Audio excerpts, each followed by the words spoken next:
Bukalah Alkitab saudara, Kisah Rasul pasal 19. Kita akan membaca ayat 1 sampai 10.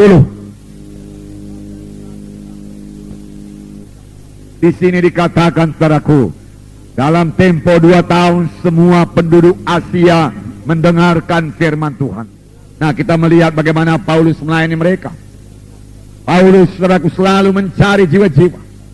Bahkan Paulus tidak segan-segan, di sini dikatakan, saudaraku, menjelajah daerah-daerah pedalaman dan tiba di Efesus. Pernahkah kita menjelajah daerah-daerah pedalaman untuk mencari jiwa-jiwa?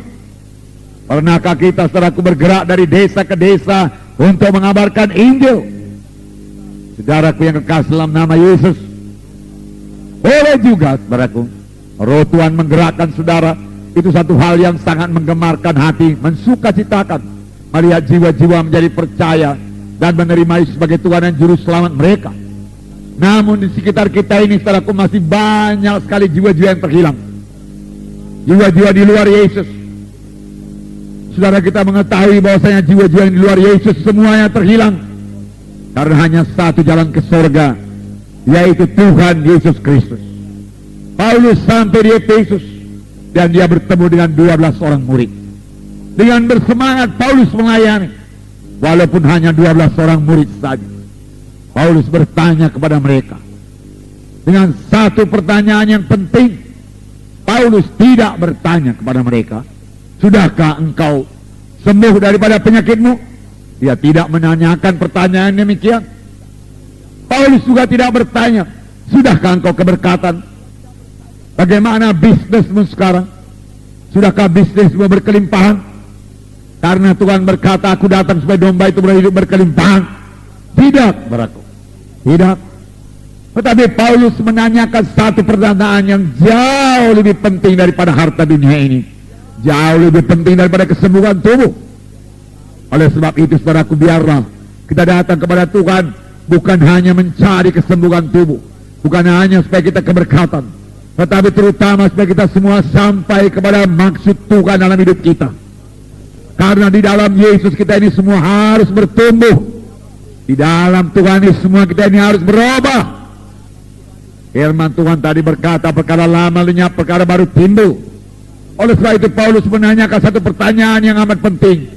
Sudahkah kamu menerima Roh Kudus tatkala kamu percaya? Jadi Paulus tahu mereka sudah percaya. Paulus mengakui mereka sudah selamat. Tetapi Paulus belum tahu dengan pasti apakah mereka sudah dibaptis dengan Roh Kudus atau tidak. Baptisan Roh Kudus sangat penting. Waktu murid-murid mau berangkat menginjil, Tuhan Yesus berkata kepada murid-murid, tunggulah di Yerusalem sampai kamu dilengkapi dengan kuasa dari Maha Tinggi. Karena Yohanes membaptis kamu dengan air, tapi tidak lama lagi kamu akan dibaptis dengan Roh Kudus. Tuhan Yesus sendiri menyuruh murid-murid menunggu Roh Kudus. Itu sebabnya Paulus bertanya, sudahkah kamu menerima Roh Kudus tatkala kamu percaya? Dan jawaban mereka mengherankan Paulus. Mereka berkata, kami belum pernah dengar kalau ada Roh Kudus. Heran juga. Saudaraku, dalam perjanjian lama banyak diceritakan mengenai Roh Kudus.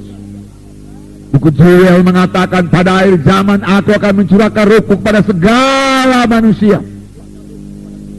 Dan mereka itu akan bernubuat, teruna-terunamu akan mimpi berbagai-bagai mimpi, tua-tuamu melihat penglihatan-penglihatan, dan ke atas hambaku laki-laki dan perempuan aku akan mencurahkan Rohku pada masa itu. Ini ditulis, saudaraku, oleh Nabi Joel kira-kira 700 tahun sebelum Yesus datang. Nah, saudaraku yang kasih dalam nama Yesus, bahkan Yohanes Pembaptis sendiri berkata, saudaraku, aku membaptis kamu dengan air, tapi kemudian datang seorang, aku tidak berlayak membuka tali kasutnya, dialah akan membaptiskan kamu dengan Roh Kudus dan api. Dan semua kita mengerti bahwasanya Yohanes Pembaptis, saudaraku, melayani dengan urapan Roh Kudus, melayani dengan kuasa Roh Kudus. Saudara, dia tidak punya gereja, dia hanya di tepi Sungai Jordan. Dan berita singkat, berkuasa, bertobatlah kamu karena kerajaan sorga sudah dekat. Dan firman Tuhan berkata seluruh isi Yerusalem keluar. Sepanjang sungai Jordan mereka datang ke sungai Jordan untuk dibaptis. Seluruh Judea datang untuk minta dibaptiskan. Satu pelayanan yang sangat berkuasa. Roh Kudus memenuhkan dia, Roh Kudus menggerakkan jiwa-jiwa. Dan sambil mengaku dosanya mereka dibaptis sungai Jordan. Termasuk Tuhan Yesus yang datang kepada Yohanes Pembaptis. Dan Yohanes Pembaptis berkata, bagaimana ini Tuhan? Masakan engkau datang kepada aku supaya aku baptis? Yohanes berkata, biarlah demikian supaya kita menggenapi semua kehendak Allah. Dan Yohanes Pembaptis patuh dan dia membaptiskan Yesus. Dan Roh Kudus turun kepada Yesus berlembaga sebagai seekor merpati. Allah Bapa bicara, inilah anak yang aku kasih, kepadanya aku berkenan. Saudara, ini kunci kepada pelayanan yang berkuasa, yang berhasil, yang harus dimiliki gereja pada akhir zaman ini.